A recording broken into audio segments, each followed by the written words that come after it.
D'ici l'an 2169, les êtres humains ont été génétiquement modifiés pour cesser de vieillir à l'âge de 25 ans. À partir de ce moment, un minuteur s'affiche sur leur bras, indiquant seulement une année restante. Pour continuer à vivre, ils doivent travailler, car le temps est désormais la monnaie de la société. Cela signifie que les riches sont, en quelque sorte, immortels. Le pays est divisé en zones appelées fuseaux horaires, séparant les différentes classes, la plus riche étant New Greenwich.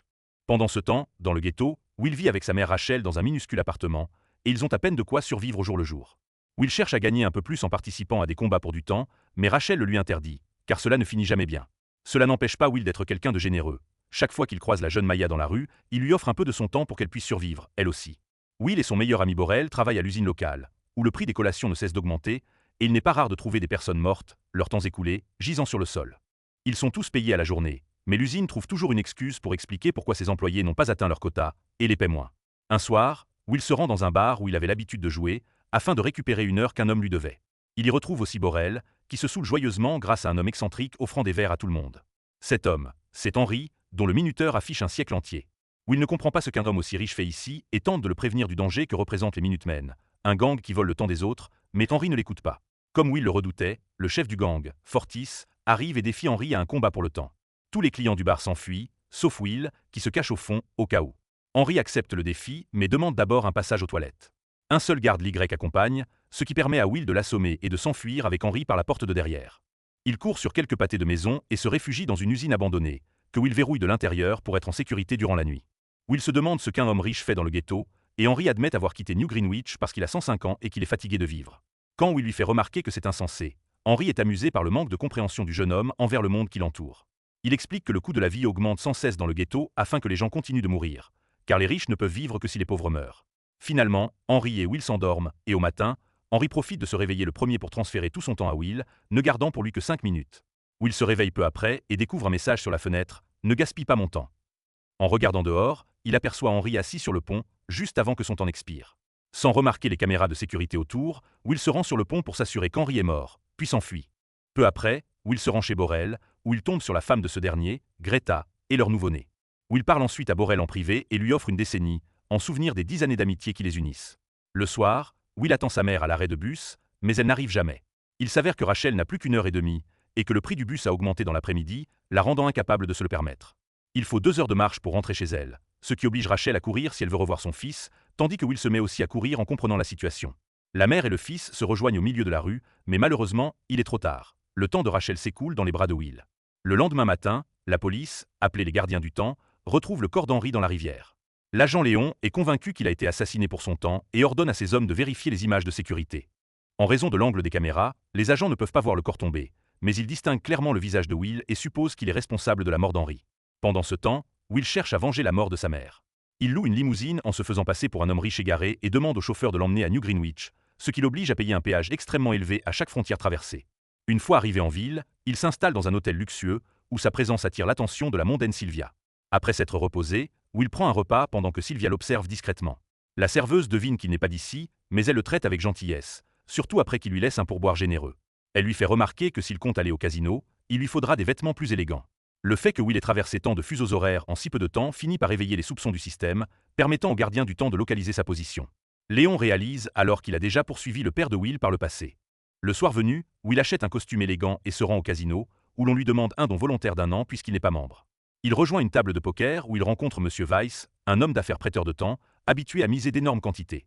Sylvia, la fille de Weiss, vient également à la table, mais seulement pour observer, tandis que Will la garde dans son champ de vision tout en prenant un risque. Il mise tout ce qu'il possède. Le pari s'avère payant, et Will remporte la partie, ce qui impressionne Weiss et lui vaut une invitation à sa prochaine fête. Le lendemain, Will achète une voiture luxueuse et se rend chez Weiss pour l'événement. Sylvia, intriguée par lui, l'invite à danser et devine qu'il vient sans doute du ghetto. Elle avoue envier parfois ceux qui y vivent, car elle, constamment entourée des gardes de son père, n'a aucune vraie liberté, et elle rêverait de faire quelque chose de stupide, ou qui en vaille vraiment la peine. Will entraîne Sylvia jusqu'à la plage derrière la maison pour se baigner nue, ce qui devrait bien compter comme quelque chose de stupide. Sylvia hésite d'abord, mais finit vite par le rejoindre dans l'eau, et ils discutent de la possibilité de faire encore plus de choses folles. Lorsque les gens commencent à chercher Sylvia, elle se cache avec Will dans une grotte et lui demande de rentrer avant qu'il ne s'attire des ennuis. Le couple retourne ensuite au manoir par des entrées séparées pour éviter les soupçons. Weiss invite Will à une nouvelle partie de poker, mais celle-ci est brusquement interrompue par les gardiens du temps, qui ont retrouvé la trace de Will en suivant l'achat de sa voiture. Will est conduit dans un bureau privé pour être interrogé, mais lorsqu'il leur explique qu'Henry a volontairement laissé son temps s'épuiser, ils refusent de le croire et lui confisquent la majorité de son crédit, ne lui laissant que 2 heures pour l'enregistrement et le traitement.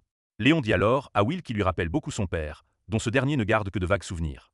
Weiss et Sylvia viennent voir ce qui se passe, et Will profite de la distraction pour frapper les gardiens du temps et leur voler une arme avant de s'enfuir. Il utilise ensuite cette arme pour prendre Sylvia en otage, et tous deux s'échappent par la porte de derrière dans la voiture de Will.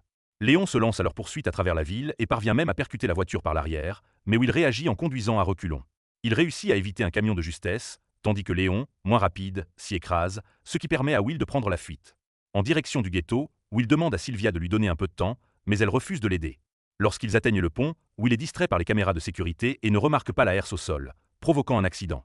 Will et Sylvia perdent connaissance, et quelques minutes plus tard, ils sont découverts par Fortis et ses hommes, qui commencent aussitôt à voler le temps de Sylvia.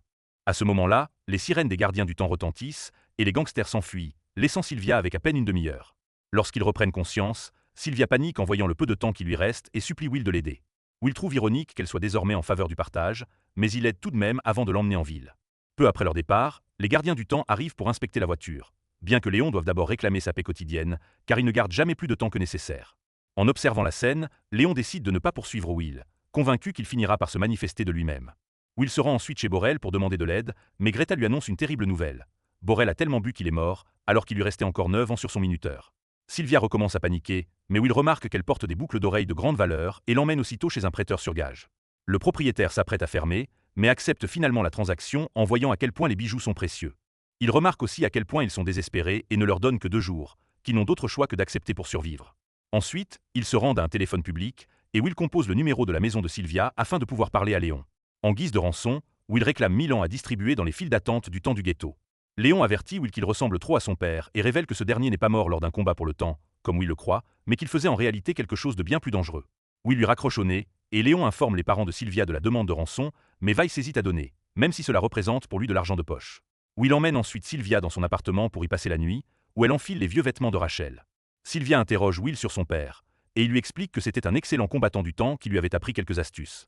Pour le lui prouver, il attrape le bras de Sylvia et lui montre comment se battre pour le temps, une véritable bataille de volonté entre minuteurs.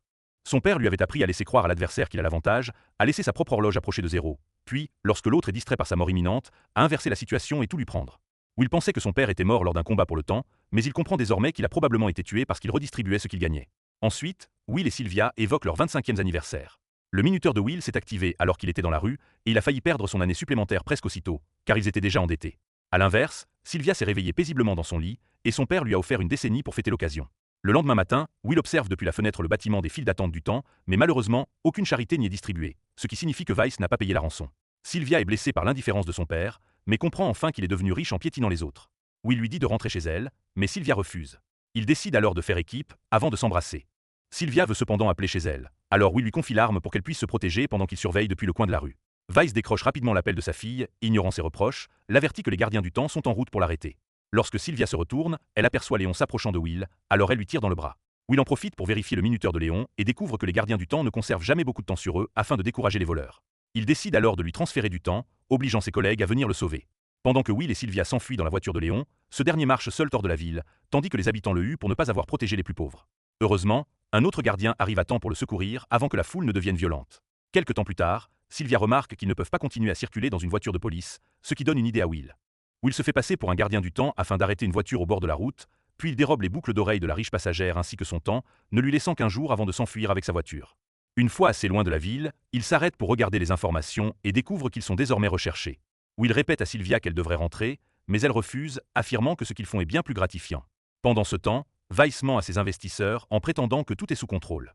Léon vient l'informer que la situation a changé. Il ne s'agit plus d'un enlèvement, Sylvia est désormais considérée comme une criminelle. Weiss tente de le soudoyer pour qu'il ferme les yeux, mais Léon refuse et lui rappelle que s'il entre en contact avec sa fille sans prévenir les gardiens, il sera arrêté pour complicité. Plus tard, Sylvia demande à Will s'il donnerait vraiment du temps s'il en avait. Lorsqu'il confirme que oui, elle commence alors à élaborer un plan. Le couple vole un camion de transport de fonds appartenant à Weiss et le fait s'écraser contre une banque du temps, où ils dérobent autant de capsules qu'ils peuvent en emporter. Les capsules restantes sont laissées aux habitants du ghetto pour qu'ils se servent. Lorsque les gardiens du temps arrivent sur place, il ne reste déjà plus rien. Le soir, Greta découvre une capsule de temps dans sa lessive, laissée par Will en guise d'excuse. Will rend aussi visite à Maya, endormie dans la rue, et lui laisse du temps supplémentaire. Le reste des capsules volées est déposé à la file d'attente du temps pour que le commis puisse les distribuer à ceux qui en ont besoin.